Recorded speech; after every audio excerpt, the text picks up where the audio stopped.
I think the idea of being authentic in a brand is used a lot at the moment, and I don't know if authentic is the correct word. I think it's about being sincere.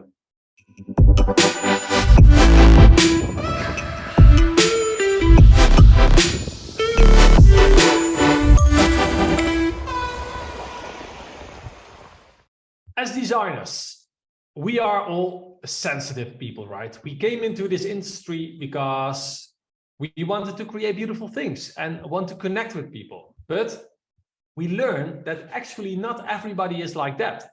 Sometimes we have to change the way we present ourselves to be taken seriously, to get the projects that are on a bucket list. Listen, those are not my words, but from my podcast guest of today. But hey, here's the good news. If you are a smaller design studio or freelancer, you need to stay true to your authentic self. This way you use your full potential, which is already unique. So for the people who don't know me yet, I'm Mark Miskes, co-founder of the Institute of Interior Impact, where we help self-employed interior designers to take their business to the next level and to add more meaning to their profession. And one way to do that, it's via this podcast, Beyond Interior Design. So glad you're here. And today, Kristoff Doria Di Siri is here to expand our creative horizons. He's a 3D artist, creative director, interior designer, and brand experience designer.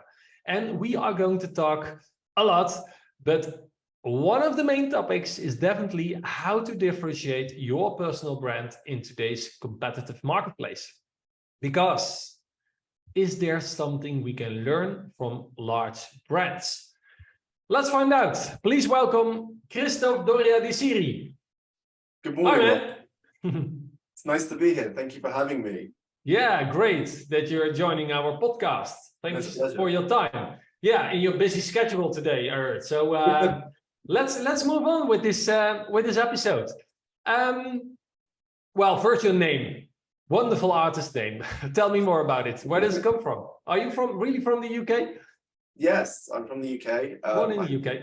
I have an Italian family, but they came over during the war. So, I mean, not very Italian anymore, but it's a great name. It definitely stands out. But every printed document ends with Doria D. So it's too long. Yeah. So a bit of a mixed one. Yeah, great name. Hey, let's start. I want to draw lessons and inspirations from large brands. But what is it that they do? Large brands. Large brands put their stake in the ground. Large brands are unapologetic about what they do and the product that they provide. When you go to McDonald's, you don't get an apology for the fact that they don't have Donna on it on the menu or a pizza. Yeah. They're not taking extra orders. You can't go into Nike and say, I like this shoe, but can it be a heel? They're not doing. Or can you put three stripes on my shoe? Yeah, exactly. They have a brand. They don't apologize for it. They are sensitive about their brand. They care about it, and they care about how other people respond to it. But they're not taking minute by minute critique, if you know what I mean. They make the effort, and then they stand by it. And I think as designers, we sometimes struggle with that. We are very sensitive people. We want to please. We want to be thought of well. And sometimes we think if we can't meet a request or if we can't meet a demand, that somehow reflects on our ability, that reflects on our creative capacity. And I don't think that's the case at all. I think there are times where flexibility is very important, but there is nothing wrong in having a brand and having a position and saying, this is what I do. And that's what we can take away most from larger brands. So, you need to know when to say no, actually. Yeah. And I think I think that becomes easier when you have a very clear product offering. I think sometimes, especially when we're starting out, when we're smaller, studios, or if we're freelancers, there's the temptation to say, oh, well, I need something like this, and I need something like this, because I need people to see as many different types of work or spaces as they can, so that they hire me. And what that does is it confuses the offer. I mean, if we go back to restaurants like McDonald's or whatever, when you're looking for a restaurant, you say, oh, I'm hungry for fill in the blank. What are you hungry for, Mark? What are you hungry for? What do you like? If you're hungry for Thai food, you look for a Thai restaurant. You don't then go in and ask for nachos. So, so you need to present it really clear upfront on your when they first connect with you as a designer, as a creative, as an interior architect. You need to show them what it is that you do and what it is that you deliver. Yeah. Is it? You need to communicate really clear guidelines on that. Absolutely, because any slight uncertainty that we give our clients, it ruins our credibility. And that's the moment that they feel that, ooh, I need to take control of this situation. I need to lead this. So really, we're not doing our clients any service by leaving fluffy edges. We do need to be a lot more precise in what it is that we're offering them.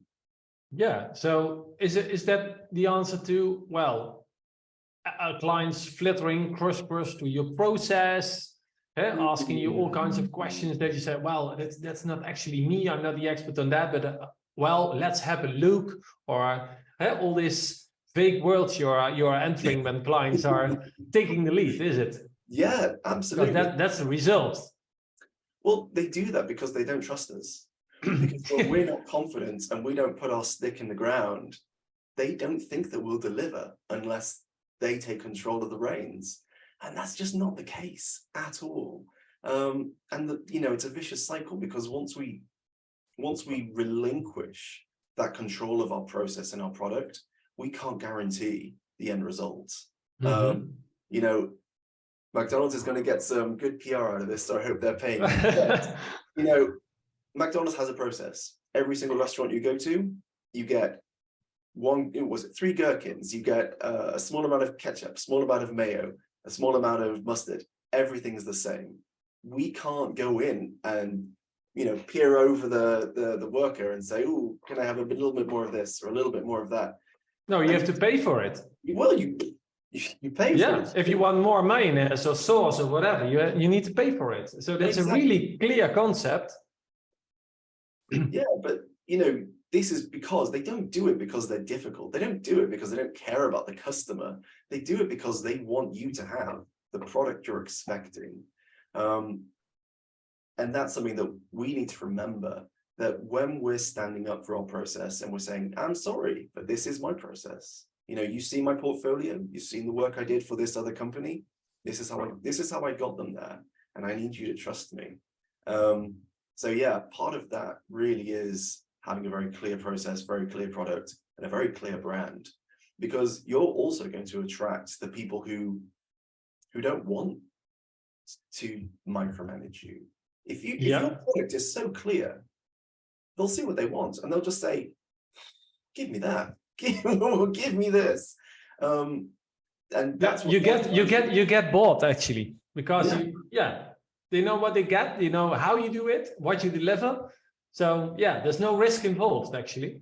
Yeah, absolutely. Nike shoes are so nice. I don't want a custom one. I want that one. I know they've spent so long refining that product. I just want that shoe. That's all I want. It's proven. It's proven.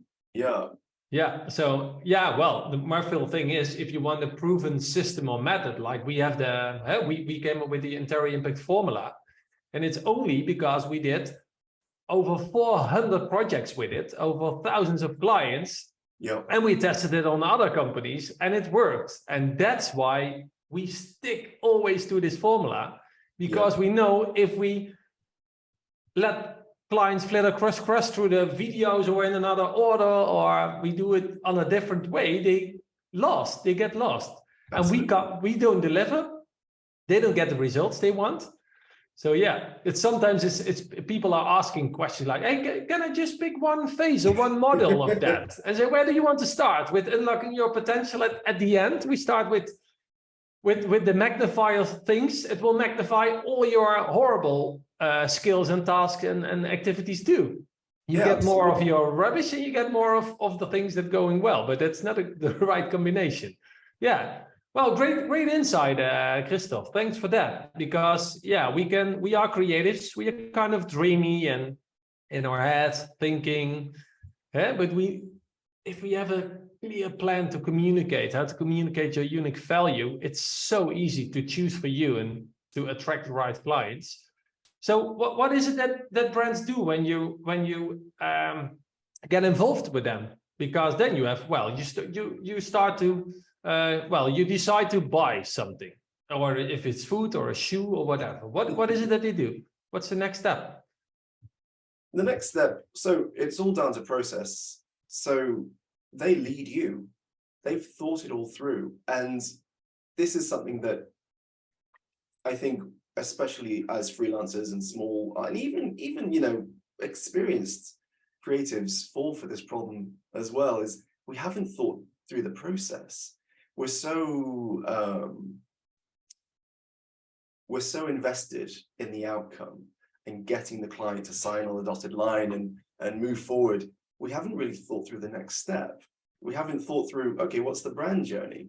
We haven't thought about our own brand experience. You know, when you go into the Apple store to put it into an interior design concept, they have thought through everything.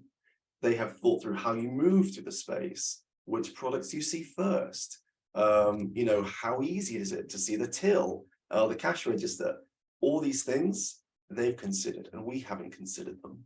And I wonder how we take the elements from our interior design world and design our own business process. So you can borrow actually those skills or ideas or techniques from other worlds. Absolutely. Yeah. Yeah. And that's part of, I think the hook of, you know, how is an interior not an interior, but everything is an interior. It's an enclosed space. So even your process, this is your space, design it.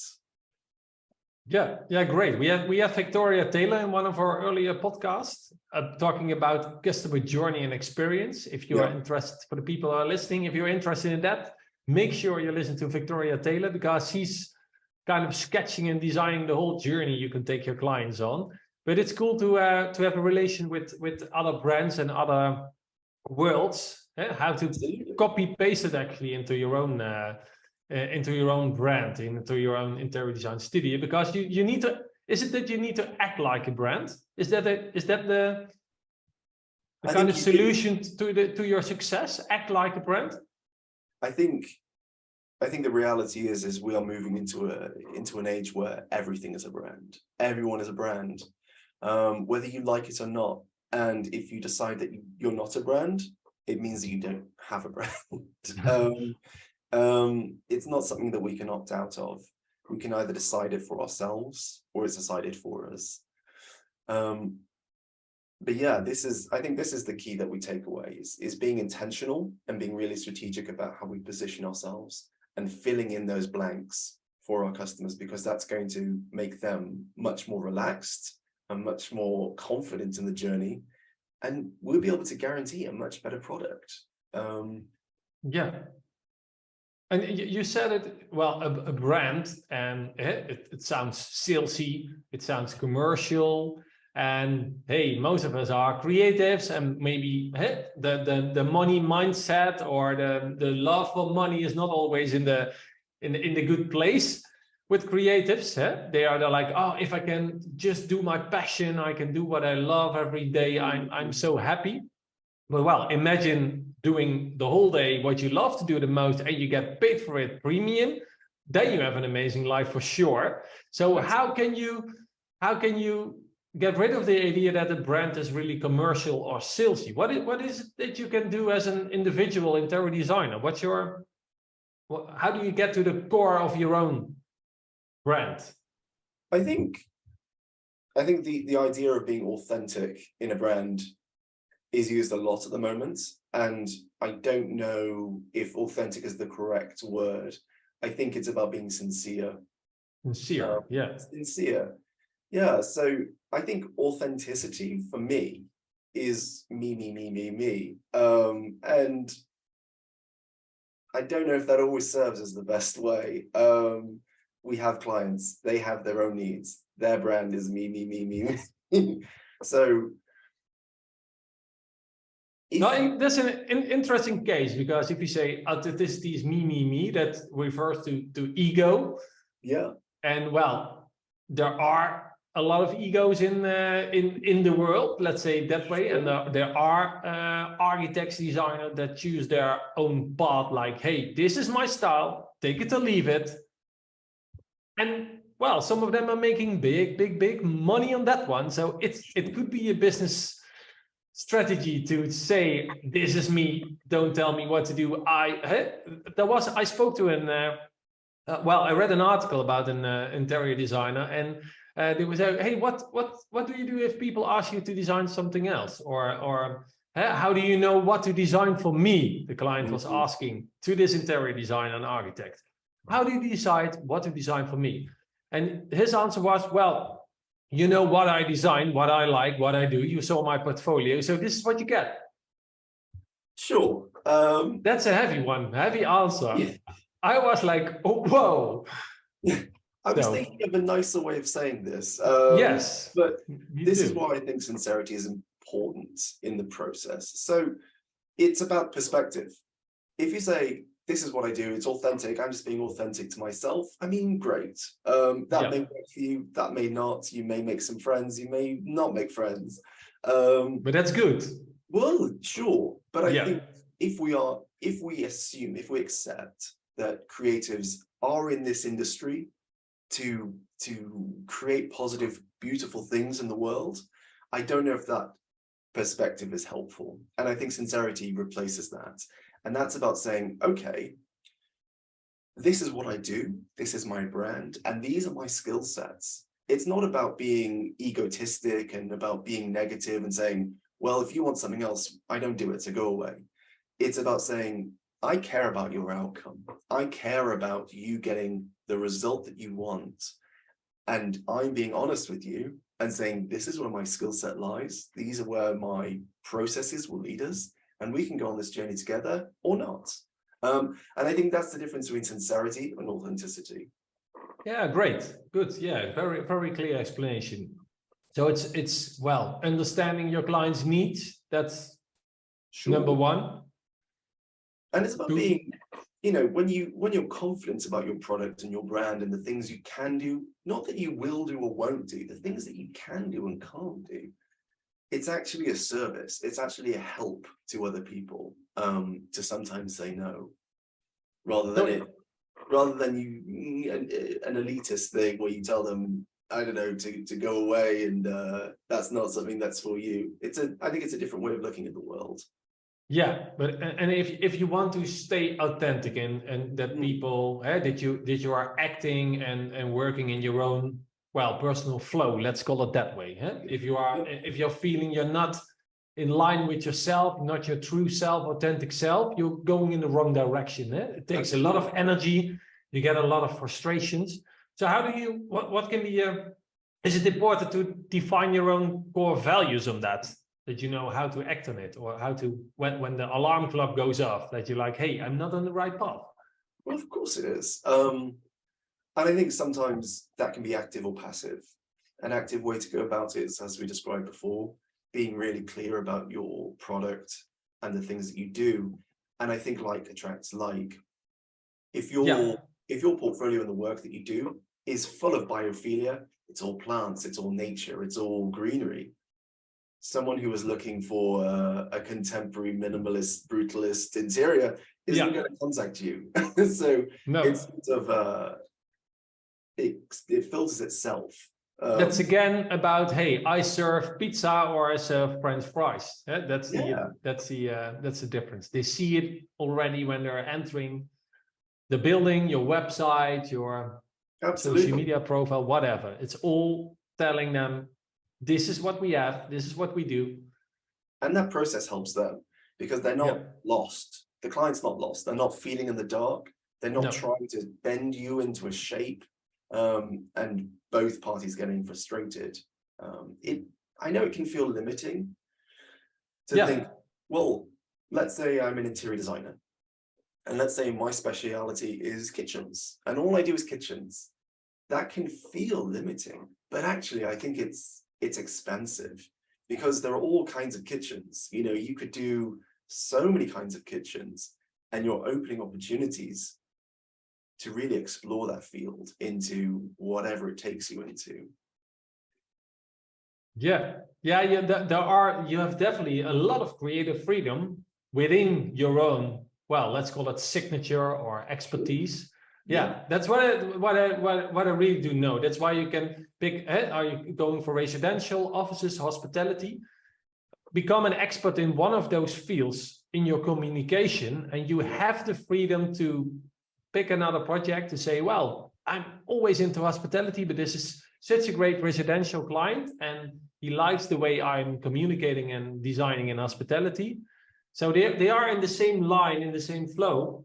And then it's easier for you to make to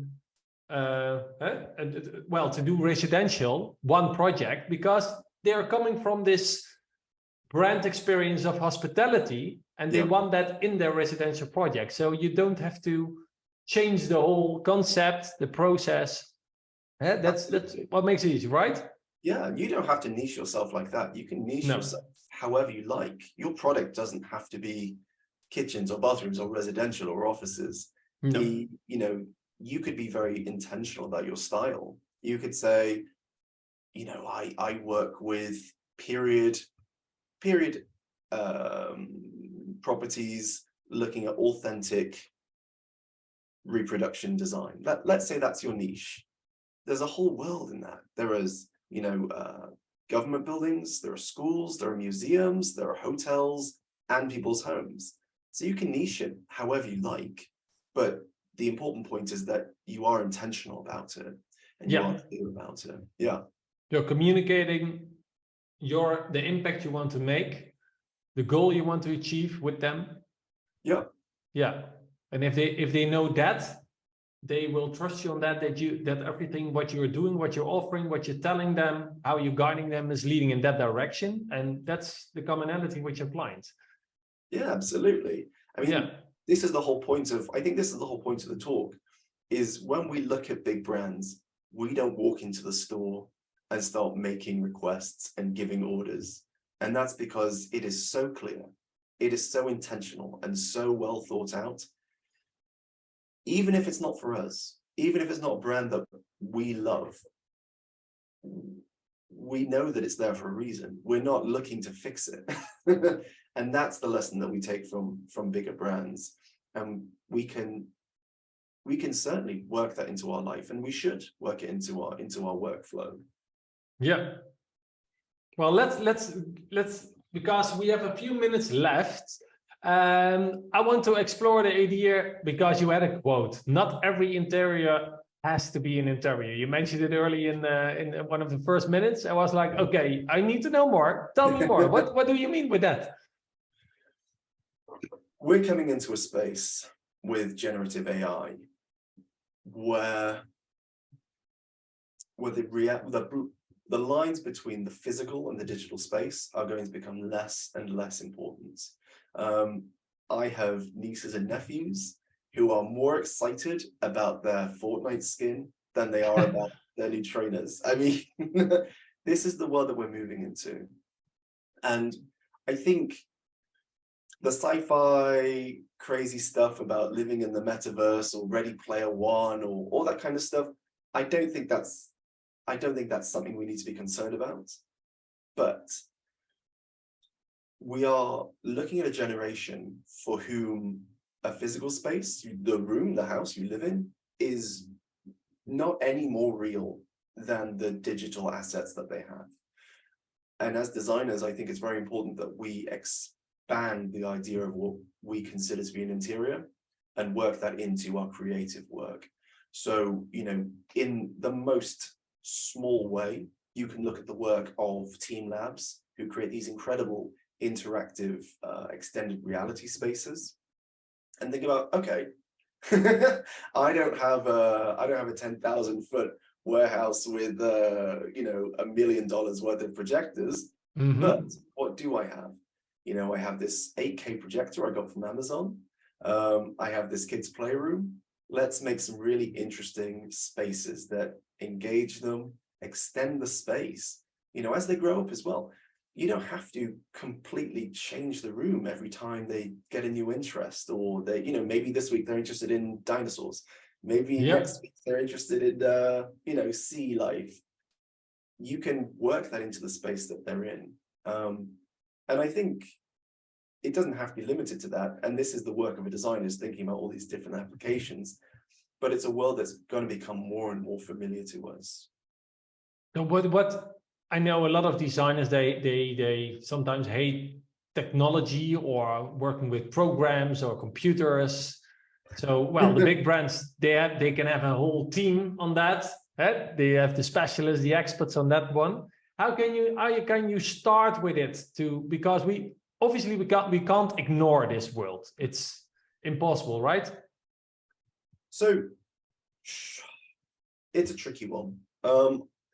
My personal advice, especially to younger designers, those either in school or just out of school, is, you know, you're young, you have time on your hands, please learn 3D software, do it now, hurry. But, you know, for those of us who have a working studio and finding 3 hours every night to learn these new skills, it's probably not feasible.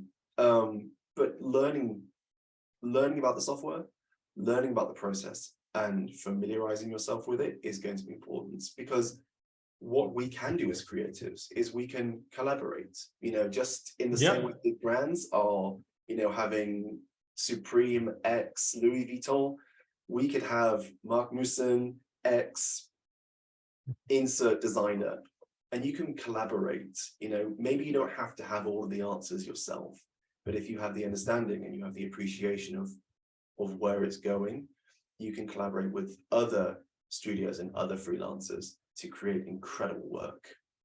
I think I fully agree on that one. I think there's the key to success nowadays, because we already have so many disciplines as an interior designer and architect.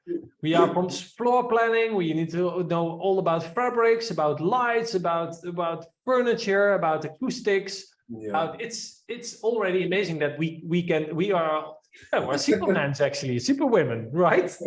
Swiss Army people. Yeah, and clients think we do all know that, and we are an expert in every field of that. So I think, again, that's your point, what you're telling us. Don't tell them that you are an expert on every discipline of interior design, because if they are interested in fabrics, don't communicate that you are a fabric specialist or talking about curtains when it's not your passion or your expertise, right? Yeah, exactly.